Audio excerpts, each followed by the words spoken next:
নমস্কার বন্ধুরা, সরকার agriculture YouTube চ্যানেলের পক্ষে আমি অশোক সরকার। বন্ধুরা, আমার পুষ্টি বাগানের ফল সবজির পাশাপাশি আপনারা মাছের চাষ সম্পর্কে অবগত আছেন। তা বন্ধুরা, আজকে আমি আপনাদের এমন একটি গাছ দেখাবো যে গাছটি সত্যি খুব দরকারি এবং প্রত্যেকের পক্ষে এটা খুব উপকারী একটি গাছ, যেটা হচ্ছে লেবু গাছ, দেশি কাগজি লেবু। এই লেবুটি থকায় থকায় ধরে, আপনারা দেখতে পাচ্ছেন কি সুন্দর লেবু হয়েছে। এটা মাত্র 2 বছরের গাছ। এই গাছে অসংখ্য লেবু ধরেছে, হারভেস্টিং চলছে। মানে এই লেবু আমি প্রায় 1 মাস থেকে খাচ্ছি। এই গ্রীষ্মের মধ্যেও প্রতিদিন এই গাছে জল দেওয়া হয়, যেমনি আপনারা দেখতে পাচ্ছেন যে গাছে হারভেস্টিংয়ের পরেও এক সাইজের লেবু আছে, যেটা বেশ বড় হয়ে এসেছে।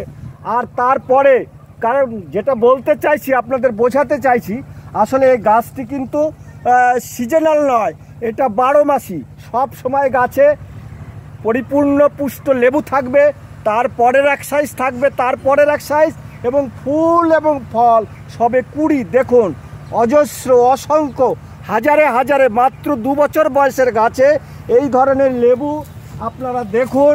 যে এই আমার বাগানে সত্যি শোভা বাড়ানোর জন্য নয়, প্রকৃতপক্ষে 12 মাসি গাছ, যেটা আপনারা দেখতে পাচ্ছেন। এবং ফুল, পরবর্তী ফুল, কুড়ির পরেও ফুল এখানে শুধু শোভাই পাচ্ছে না, যেটা পরবর্তীকালে লেবু হয়ে ফুটে উঠবে।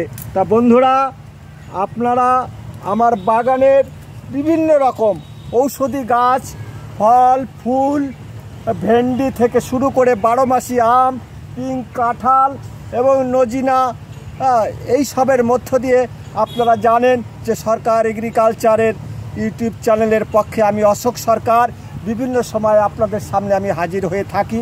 তা বন্ধুরা, এই একটি ভালো প্রজাতির দেশি কাগজি লেবুর জন্য আপনাদের কাছে আমি লাইক শেয়ার কমেন্টের আশা রাখছি। নতুন যারা দেখবেন অবশ্যই আপনারা সাবস্ক্রাইব করবেন। বন্ধুরা, যদি আমার ভিডিওটা ভালো লাগে, আপনারা সবাই ভালো থাকবেন, সুস্থ থাকবেন। নমস্কার জানিয়ে আজকের মতো বিদায় নিচ্ছি বন্ধু। দেখা হবে অন্য কোনো ধামাকা ভিডিওতে। সবাই ভালো থাকবেন।